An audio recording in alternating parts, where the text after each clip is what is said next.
The pictures we have of that plane carrying about 200 American evacuees from China. That is the plane taking off from Anchorage, Alaska, where it stopped to refuel.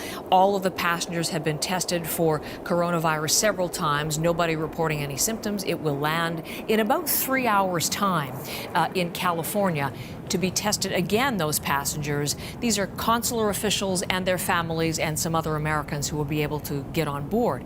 We know to this point, Canada is not looking at flying its citizens out of Wuhan, out of Hubei, the province around Wuhan, the epicenter of the coronavirus. We heard yesterday from the Foreign Affairs Minister that there are some 250 Canadians in the area, and about half of them have requested help to get home. Ottawa hasn't made a decision yet. All options are on the table, and it's in talks with allies as to what its next steps should be. In the meantime, there are many Canadians stuck, and we're going to meet one young man who is exactly in that situation. He went to spend the holidays with his girlfriend's family in Wuhan, and he is still, this morning, stuck there today. His name is Patterson Wu. My guest this morning, Patterson, thank you very much for being on our program today. Thank you, Heather. I know you're supposed to be flying home tomorrow, if I'm not mistaken, in your schedule, but it looks like that's not going to happen because of what's going on in Wuhan and with this new coronavirus. You know, when did you start to get concerned, Patterson, or when did it dawn on you that, boy, you weren't going to get home as you'd planned? Well, I guess it came as a surprise because we were still hoping to be able to get out on the 27th. But then the news came suddenly on the 23rd in the morning when the government official released the notice that they are locking down the entire city. It came as a shock, and yeah. So, yeah, that was from Chinese officials locking down the city. Nobody could get out, no trains, no cars, no planes, and that included you. So there you are wanting to get home to Vancouver, and I know you looked for help from Canadian consular officials. Tell me who you contacted and what response you got. So it took me a while to actually contact the embassy in Beijing. I phoned on the day of and every day afterwards, but the first day when they were off Chinese New Year holiday was on the 27th. So that's the first time I made contact with them. I left a message and they phoned back in 4 hours. They told me they did not have enough information about Wuhan to assist me, but they will reroute me to Shanghai embassy. And that's who I talked to in Shanghai, was a lady who told me she would be able to provide some information. And she asked if I spoke Mandarin. I said yes. So she gave me a link to a website on the Weixin, which is a popular Chinese social media website where they presented information about hospitals. So I'm going to bring that up because you sent that to us. This is the link that you got from, these are Canadian consular officials in Shanghai. They sent you a link in Mandarin. At least you read that. At least you can read that. I couldn't. So you made several attempts to reach Canadian consular embassy officials, and the net help you got was this link. Is that, am I summing that up correctly, Patterson? Yes, that was all they were able to provide. And I also asked about plans and evacuation plans, and they said there was none at the moment. Okay. This link, by the way, tells you what local hospitals are around to help you if you should feel sick, or what information does that link provide? The link is mostly to provide you with a list of hospitals that you should go to based on the area in Wuhan you are at. Okay. When you got that information, little bit that it was, and when you had those other repeated attempts, what was your reaction to the degree and level of help you were receiving? Well, I tried to phone them for many days now, but they were on holiday while we were still stuck in the city with the epidemic happening in the country. It kind of felt like finally I got something, but at the same time, it kind of felt like this is all I got, but yeah. What would you have expected instead? I think I would have expected like at least an official information site instead of a post to a Chinese website that the government compiled for us. Something because I know for a fact that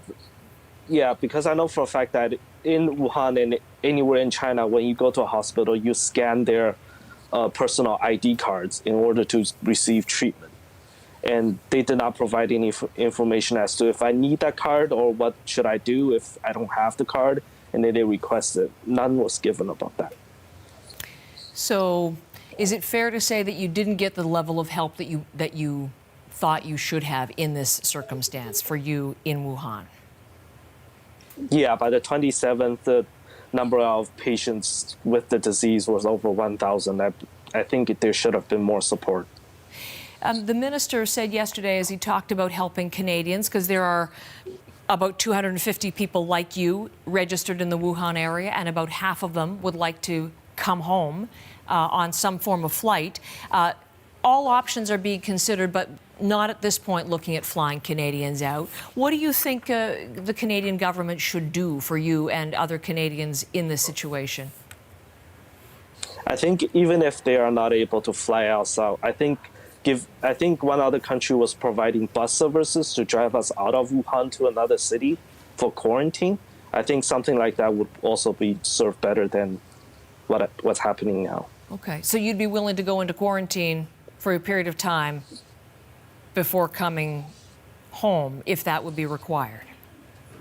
Yeah, I am totally fine with that, yes. So let me ask you, number one, how are you feeling? Are you okay?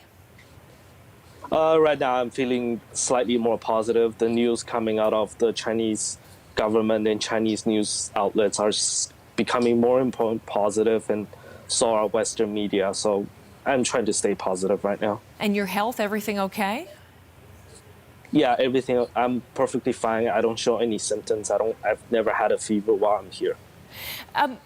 What have you been doing? I mean, we've seen pictures of Wuhan. It's essentially a city. There's nobody out and about. It's essentially in lockdown, and there you are at your girlfriend's parents' house. What have you been doing to pass the time?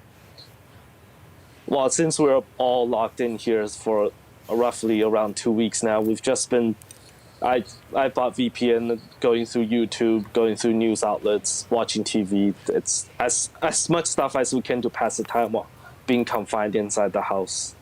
Getting to know each other pretty well, I would imagine, on this. And what about your family here in Vancouver? I mean, how concerned are they? What are you hearing from them?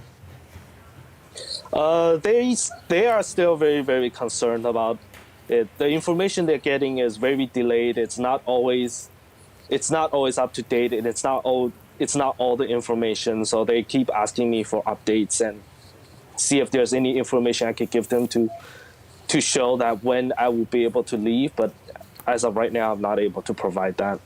Understandable. They would be concerned about you, but I hope they're up early and watching, and then they'll see that you look to be in good shape as we speak this morning.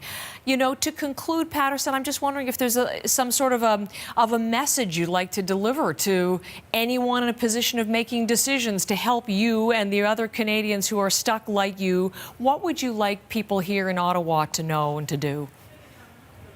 I mean, it's very scary for everybody here who's stuck in a foreign country. Some of them who can't even speak the language. I think they should offer more support, even a plan, at least come up with a plan for evacuating people out of Wuhan. We'll see if there's any more detail. We do know there are going to be news conferences out of Ottawa today. We'll see whether there's any announcements on those kinds of plans. Patterson, we'll stay in touch. We'll hope for the best. Stay healthy. Say hi to your family there, and we'll keep in touch with you and make sure you get home safe and sound. Thank you, Heather. Okay, pleasure to meet you here. Thank you. Patterson Wu, a young Canadian from Vancouver, but right now stranded in Wuhan, China.